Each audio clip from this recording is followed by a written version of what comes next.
This video is sponsored by Squarespace, the fast and easy way to make a beautiful website. She's back and she's got all of the fashion things to show you. Guys, my fashion journey on YouTube has been a long ride. I mean, comment in the description if you've been here for the past 8, 9, 10 years. My style has evolved to a point where I'm really happy with it. I'm not living a life of regret, more of a conscious person. I'm spending a little bit more on clothes, making way more considered purchases than I used to. There's also quite a bit of vintage. Vintage is something I've been really delving back into, and kind of things that just make an outfit really cool. I think a lot of you have also missed kind of my fashion perspective and kind of updates on my style and the pieces that I've been loving. Praying that the light won't change too much. Without further ado, let's get into it. Usually outfit repeating right now. This has kind of been a typical of what I've been wearing a lot in New York. Kind of summarizes where I've been at, which is like a good mixture of new and old. A lot of you have been asking where I've been getting these like cute little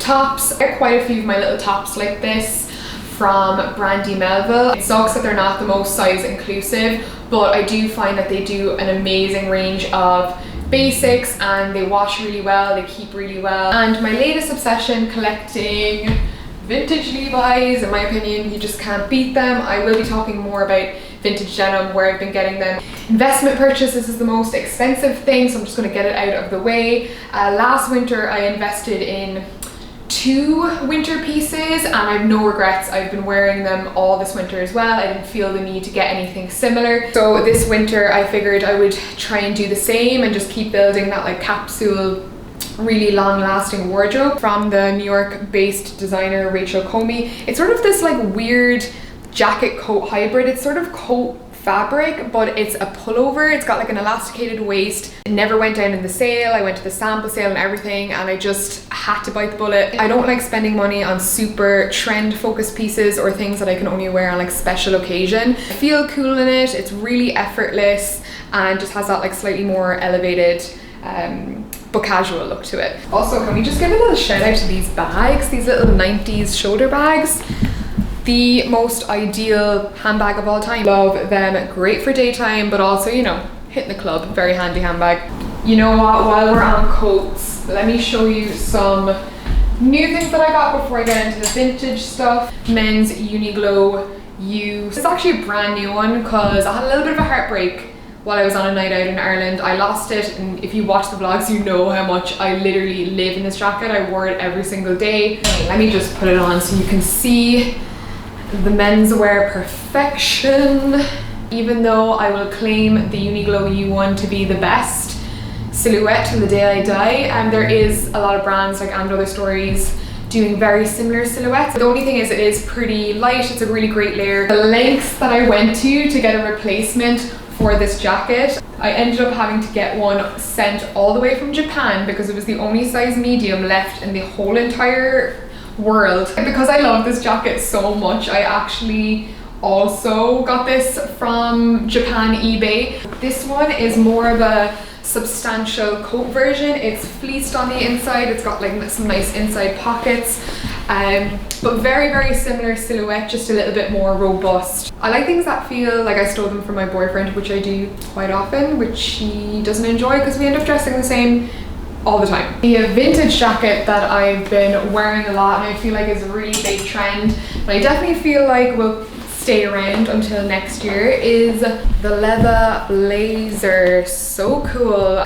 I feel like the Matrix vibes are just coming back with a vengeance. But the nice thing about an oversized men's fit like the one that I'm wearing is you can layer up so much underneath, and actually the leather material does do an amazing job at like keeping wind out. I do find when you get a men's style, even though it's a very oversized, overall it definitely does look more chic in my opinion. Mine was thrifted off Poshmark a couple of months ago, which is just like an online app that I've been getting a lot of very specific pieces from. Like if I know what I'm looking for, I look for it on Poshmark first. My friend TJ actually runs a store called the Oversized Store, which specializes in masculine blazers. She does stock leather ones like this. TJ, if you're watching, I love you. I think what you're doing is really cool, and of course it's always good to support small businesses, so I'll leave her link in the description below as well. In the past I've definitely been a self-proclaimed knitwear addict, but I've been really restrained this winter. I think I've made such good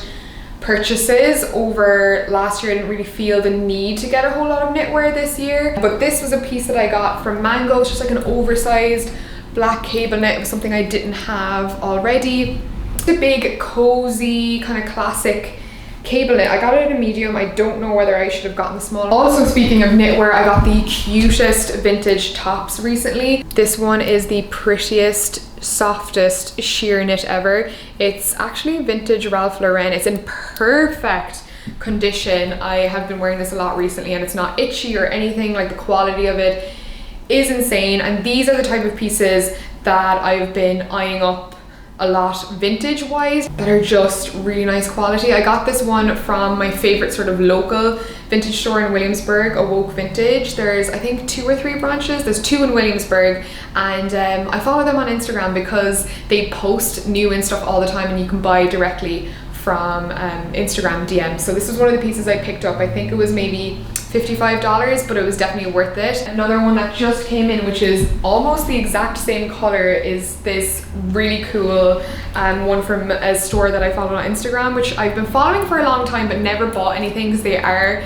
on the more pricier side of vintage, you know, really curated stuff. The store is called Denim Vintage. So I think this was like $80, but like I said before, supporting small businesses and obviously contributing less waste to the environment is always a good thing. I didn't realize till I came, it has really subtle shoulder pads built in, which I'm really happy about. It'll either look terrible or really good. I love anything that makes my shoulders a bit broader because it just makes your waist look more narrow, and it just creates this really nice sort of upside down sort of triangle shape, which I think really suits my body type. So the Canon Instagram is such outfit inspo for me. I always bookmark the outfits. All right, I can hear you all screaming, talk about the denim, talk about the denim. I'm going to talk about the denim. I got a couple of pairs and just kind of like, I guess, a note on fits and what to shop for if you're looking for similar styles to what I've been wearing. 501 is 100% hands down my favorite fit. I think even the Levi's 501 that they make in stores now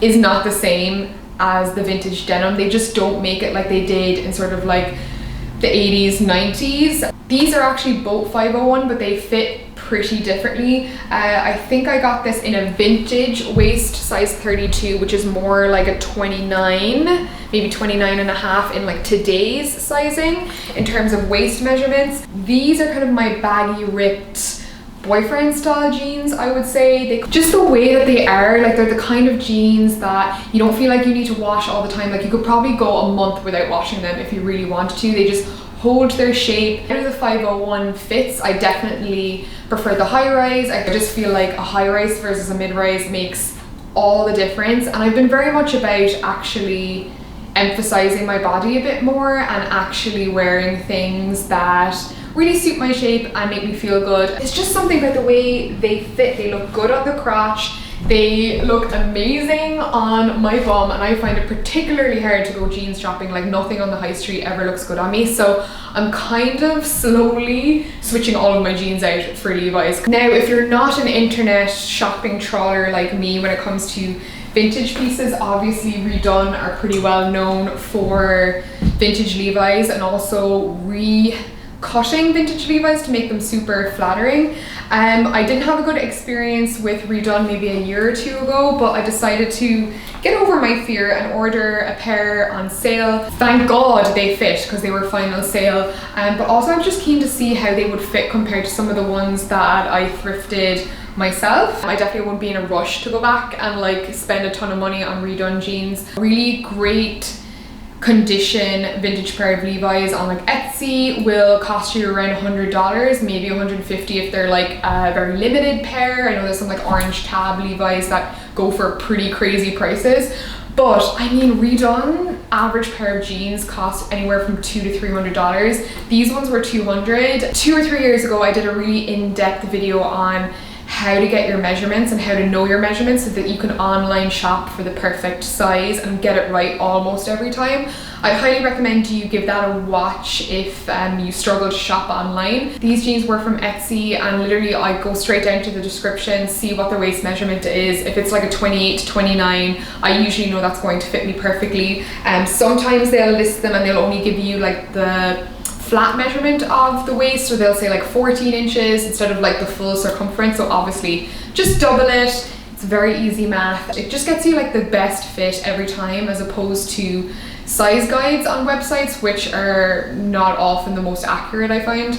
Well, you guys, I've been so back into high-waisted things recently. To say that my Instagram blows up every time I wear these would be an understatement. American Apparel, yep, I went there, you guys. These were another pre-loved purchase from Poshmark. They're perfect. These came to me in a vision, in a dream. I just remembered them all of a sudden, and I remembered how amazing I felt in them. And like I said, I have been trying to get more silhouettes that I feel like suit my shape better. I'm like a US size 6, UK size 10-ish on the bottom. I'm kind of in between an 8 and a 10, and a medium fits me perfectly. I mean, nothing accentuates a waist and hips like American Apparel, like riding pants, disco pants, all of that stuff. I'm waiting for the disco pants to make a comeback. Already I feel like I've influenced quite a few people to go rummaging in their closet from a few years ago for these bad boys. I've got one more pair of, I wouldn't say vintage, I would just say pre-loved trousers to address. I got these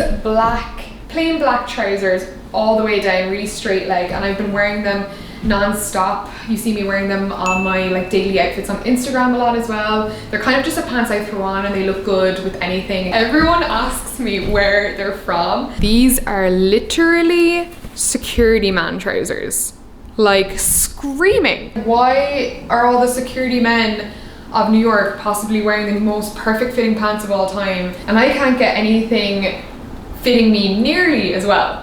I just don't understand. I mean, credit where credit's due. I think I've been heavily influenced by Ruth being with me this whole past year before she moved. I feel like to some degree we've definitely influenced each other's style. Something she really instilled in me is the power of a cute top. Yes, I feel like I can wear again and again, but also make me feel good, make me feel like cute, you know, sometimes. And these are the kind of tops for me that do that. Again, this is kind of like a bit of a Brandy Melville vibe, but it's actually from And Other Stories, so the sizing is obviously a little bit better, a little bit more varied. This is a really simple, chic basic where they really nailed the fabric. It's not a fussy top, it's just a super sheer but really, really soft long sleeve little top. I think demure is what I'm trying to get at. Maybe this is a bit too revealing for the word demure, but we'll see on the try on. Bit heavy on the color black as per usual. But last little cardigan I got. Cardigans are something I've been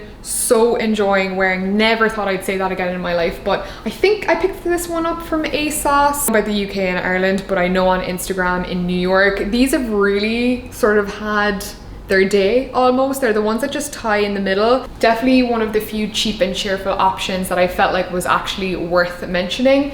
A little note from our sponsors today, Squarespace. Most of you already know what Squarespace is, but if you don't, it's a platform for creating a website from start to finish. Everything from your domain name to how your website template actually looks. You can pretty much create any kind of website you want.